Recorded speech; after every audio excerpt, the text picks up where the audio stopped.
I thought I was a total success.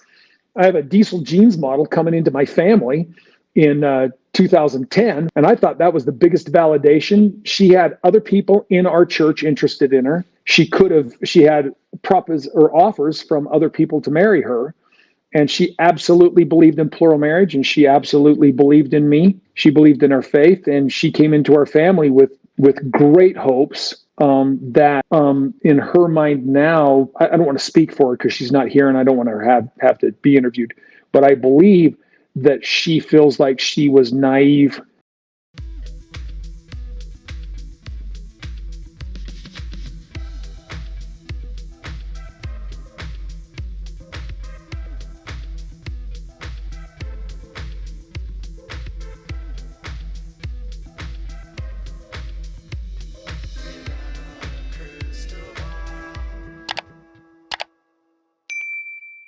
Hey friends, it's Katie from Without a Crystal Ball. Welcome back to my channel. It's Friday, November 3rd, 2023, and I hope you're having a wonderful day.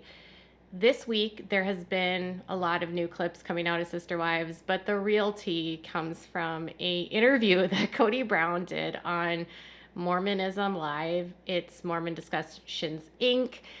And interestingly, he's friends with one of the men that has this channel.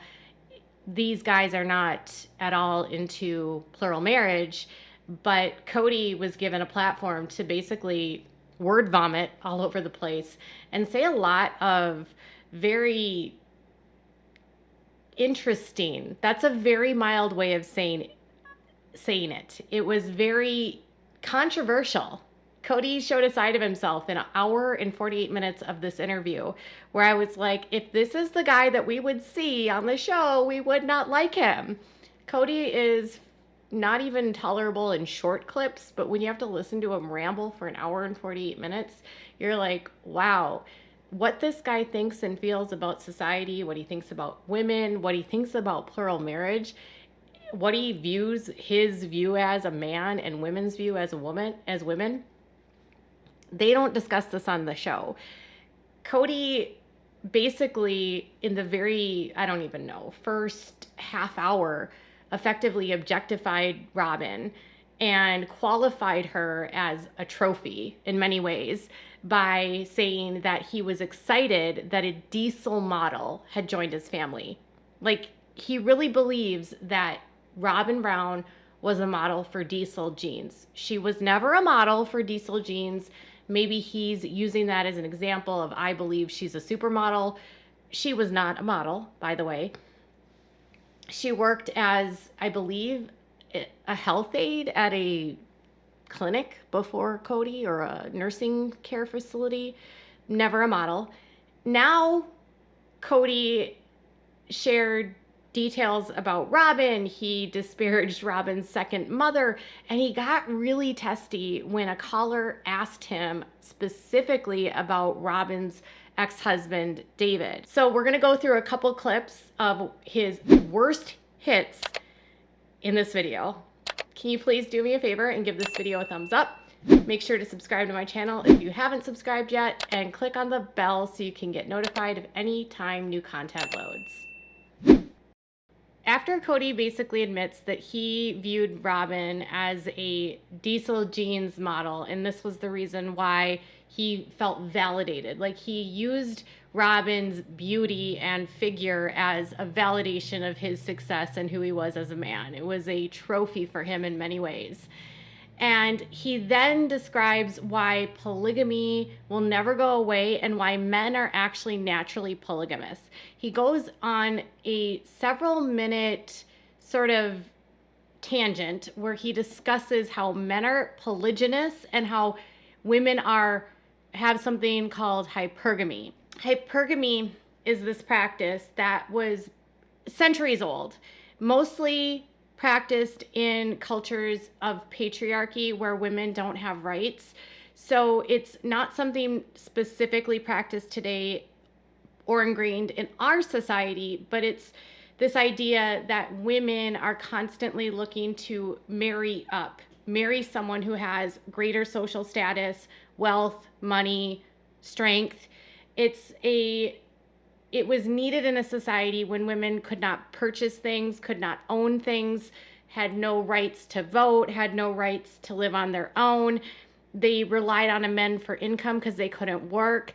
And so they would look for mates that had a higher status than them. Because this isn't necessarily needed in today's society, women don't automatically view men as, I need a man to date up, I need to marry up. Colloquial, we might refer to women like this today as gold diggers, or women that are specifically marrying men for their money, not for love, but for their money. So it's looking at a man for what he can offer them versus loving them. It's the concept of being in love and marrying for love is a relatively new phenomenon in the last 250 years of humans. So hypergamy was more of what women did eons ago. But it doesn't have anything to do with polygamy. Hypergamy does not mean that a woman wants to be one of many wives. It doesn't mean that a woman wants to marry somebody else's husband. And Kody gets that completely confused in this clip. To the women, namely, but also the men, but the women, namely. Dude. Yeah. So this is one of the places where I kind of doubt. If you went to a bunch of men in a priesthood meeting or something and said, hey, boys, we need all of you to have 3 wives. Some of these guys, because their Christian disposition, is going to go, no, rant and rave, horror, terror, this is terrible. And then you'll have half the guys go, sign me up. She's looking at this guy that she's digging on, and she's like, yeah, he's already married, but I'd like to marry him too. And that's called hypergamy. Kody has basically decided in this podcast that most men naturally want to have multiple wives. And he believes it's evolutionary. He believes that polygamy and men wanting more than one wife is natural. He also is falsely equating hypergamy to women wanting to marry another woman's husband and become a plural wife. They don't have anything to do with each other. Kody has also admitted in the same podcast that most of the men that are running these cultures, and by cultures, I mean his church, the Apostolic United Brethren, which he says he's not affiliated with anymore. But he claims that most of the men in these groups don't even believe in this faith anymore. And it's just the men wanting more than one wife, which is completely opposite than what Kody has said on the show for years. He has always said that it's a faith-based issue. He doesn't know if he believes in the Book of Mormon anymore. He doesn't know if he believes in any of this, but he believes still that plural marriage is real because biologically men want to have more than one wife and women want to biologically marry another woman's husband. After years of claiming that there's choice, that these groups that he was a part of didn't assign or arrange marriages, and that the men involved in these groups were God-fearing and good people, Kody is now going on record and basically claiming that the sex, and I'm pretty sure including the one he came from, assigns marriages and arranges them and controls their people. I don't know if he even understands that he's done this. These systems are all empowering the men at the top. It's a bunch of BS. It's about them having power and control over their people. So they're assigning marriages, and in order to keep their daughters virgins, they want them to marry when they're young. And they have a whole philosophy that I struggle with because it's control and power, and it's not the freedom of choice that people actually need. How could they correct the mess they're in? Well, move into this century. What's the average marrying age now? Stop trying to marry people off when they're 19 and 20. Amen. So after years of claiming that arranged marriages don't happen, he admits that arranged marriages happen. He admits that men in power are doing arrangements, that it's all about money, it's all about power, it's all about control. Something that he's claimed on the show for years is not true. So everything we've been told about polygamy by the Browns is false. We already knew that, but it's just wild to me that he's making these assertions. He also, during a Q&A that was at the end, there was a couple people that called in. One of the callers wanted to know about what his thoughts were about eternal marriage. And after the call dropped, he expanded on eternal marriage. And what he said was so shocking to me, because he literally admits that the only reason men get into polygamy is for more women, and that women are only getting into it for the promise of eternity, which effectively puts a woman in a situation where she's getting a promise and the man is getting more wives. He's telling on himself about who he is and what he is. It's, again, very, very, very shocking. And it's an issue of they introduced plural marriage. At the same time, they introduced eternal marriage. And what that did is that gave men the opportunity to have more than one wife, while the wife had the promise of having her husband indefinitely, because simply of the psychology of the two different sexes and what they look for in these relationships. So Kody admits that based on what he believes in his faith, that men are motivated in this culture because they get to have more women, and that women are motivated because they get a promise of eternity. And he says that that's what women want, which is asinine. What he's really saying is that when this was introduced by the Doctrine and Covenants, they basically said, you will get eternal heaven as long as you practice plural marriage, which forces women to believe their only way to get into eternal heaven is to get it through a man with plural wives. So the woman cannot consent because they're making a promise to her that if she doesn't do this, she'll not go to heaven. And all the guy has to do is have multiple wives, and he doesn't have to even treat them very well. And the fact that he's admitting this, that women, he's justifying it really by saying women want this. No, they don't. They don't want this. And he later goes off on one of Robyn's second mother. That point with Robyn's other mother all the time, because she wants that marriage. She wants to own that man in the next life. And I feel bad for him because I'd be running from her. Hopefully she's not listening. Oh, wait, God, can you guys edit that out? There's people that know that. So while his wives that were still believing in this faith, the faith that he promised to them that he believed in, and they're promising that they believe in it too, and the wives, like Mary, believe that there's this eternal covenant that they took, Kody's now saying he doesn't believe in that. You can change it if the merits of the marriage don't warrant that.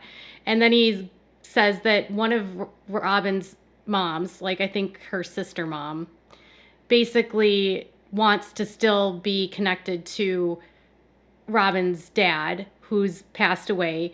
And he says, well, I would be running away from her if I were him. And then wants her to cut it out. So far in this episode, we've heard Kody basically equate Robyn to a model, a trophy, that he only wanted her because of the status and the value that it gave to him.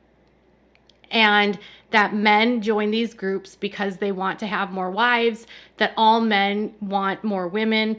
Women always want to be married to someone else's husband, which is not true. He's basically just justifying the fact that he is a philanderer, and he's using mental gymnastics to get there. And very rarely throughout this entire podcast was anyone putting him to the test. The only time it happened was when a caller called in to try to call him out about claims he had made on the show about Christine withholding kids from him, which she was not doing. And the caller asked about Robyn's ex-husband, and that got Kody so flustered. You explained in the last episode how you thought a wife was disloyal if she kept her from her husband, but Robyn does the same thing from her first husband. How do you explain that difference? Robyn never did that. He had access to them all the time. Her husband, he's dying of cancer. Do her kids know that? Her kids have chosen. Well, let's go this direction. This is one I'm going to have to pass on, guys, because this is about somebody else and somebody else's life. I'm not interested in answering that question. Thank you. No worries. I'll drop the call. Thank you. Yeah, no sweat. All right. And this will be the last call we've got. When he was confronted with the fact that he made a statement on the show that Christine was withholding kids from him, and that was a proof that she wasn't loyal to him, which isn't true. And he's brought up that, Robyn's did this to his ex-husband. He initially tries to defend it. Then when they say he's dying of cancer, he stops it. And you can tell he's very upset during this part. And he said they chose to, and then he stopped and said, I'm not going to talk about this. You need to end this caller. I'm not going to talk about somebody else's life on this podcast. Mind you, he has spoken about his sister on this podcast. He has spoken about other polygamous friends that he has on this podcast. He has made disparaging comments about leaders of his church. He has spoken about his other wives and their lives, ex-wives and their lives, their family members. But when it was him actually having to discuss why he has one set of rules for one person and another set of rules for another person, he doesn't answer it. And he would also have to be confronted with the fact that if he's saying that if he's going to say that Robyn's kids have chosen not to speak to their father, he would have to admit that his kids have chosen not to speak to him. And Robyn has withheld him. And when his cancer is brought up, that's when he wants it off, which tells me that they don't want these kids to know about David's and Preston's cancer. He never takes responsibility for anything. He also, in the same episode, blamed the wives for complaining about Robyn's honeymoon in the first season as the reason why America doesn't like Robyn. And that's why everyone doesn't like Robyn, because all of the trash talking his ex-wives did about her on the show, when it had nothing to do with how other people spoke about Robyn. It had to do with what fans saw of Robyn's own behavior. He never, ever will view things at all as Robyn does anything bad, because Robyn is his trophy. Robyn is the person that he looks to as his value, as he made it. All she is a possession that shows that he was worth it. And he's delusional because she was never a model. She never modeled diesel jeans. She was never an actress. She was a mom that lived in Montana. She got divorced. She moved down to Utah, and she worked as a health aide at a nursing home. She didn't model. She didn't act. None of it. Wild to me that he'll take no responsibility in this, but I guess I really shouldn't be surprised, right? What else can we expect from this man? The entire podcast, I kept just shaking my head. Like, how does he even sleep at night? How does he has to do a lot of mental gymnastics to justify this. He is so misogynistic. Some of the things that he was saying about women were just so gross. I was like, I cannot believe these things are coming out of a man. He also says that the show harmed plural marriage. Of my life, and you're usually seeing the most dramatic points. And I made the mistake once when my family was going through a partial breakup of yelling at, or not yelling, but saying to my wives, well, I'm bringing back patriarchy. I'm going to be in charge, and you guys are going to do what I say. And I have a sister who's LDS, and it was the one scene in all 13 years of me being public, one scene that she saw. And at Christmas time, we were visiting, and she was chastising me for saying that. And I had to stand up and pace the room so I wouldn't lose it, that she had been not loyal enough to ever check into the show, but then she chastises me for the one worst day of my life. So not only does Kody think that he harmed plural marriage, not that plural marriage or polygamy actually harms people, he thinks that they ruined it. He also says that his sister was offended by the fact that he said that his wives were going to follow patriarchy. And he claims that this is something that he only said one time on the show. He did say it one time on the show, but for all of last season and even this season, all he has talked about is being the head of the household, having the control, making sure that his wives are loyal, making sure that the wives follow his rules, making sure that everyone does what he says, that he's the one that makes the rules. And he's claiming that his sister is disloyal. She never watches the show. And then that comment is the only time he ever said that on the show. He has been claiming to be a patriarch and to wanting to have control for years. And he's like, that was just one bad thing I said. Just the worst day of my life. No, Kody, that's who you are. And your sister has the right to chastise you. And mind you, his sister doesn't have a public platform. So he's saying these things about her and she can't defend herself. I was shocked that these guys who are not even polygamy supporters were just like not even pushing back at some of the things that he was saying. It was very, it was just, I didn't know what to do with myself half the time. So Robyn was his possession. Robyn is his trophy. He doesn't want her kids to know about David's cancer or Preston's cancer. He gets flustered when anyone puts him to the test and makes colors get dropped. He does spoilers and says that he may or may not do plural marriage again, even though a month ago with People magazine, he said he was done with plural marriage. He's a walking bag of contradictions. And if you have the hour and 48 minutes to watch this full podcast, have at it. Your ears and your brain might explode. Tell me what your thoughts are in the comments below. Bye, guys.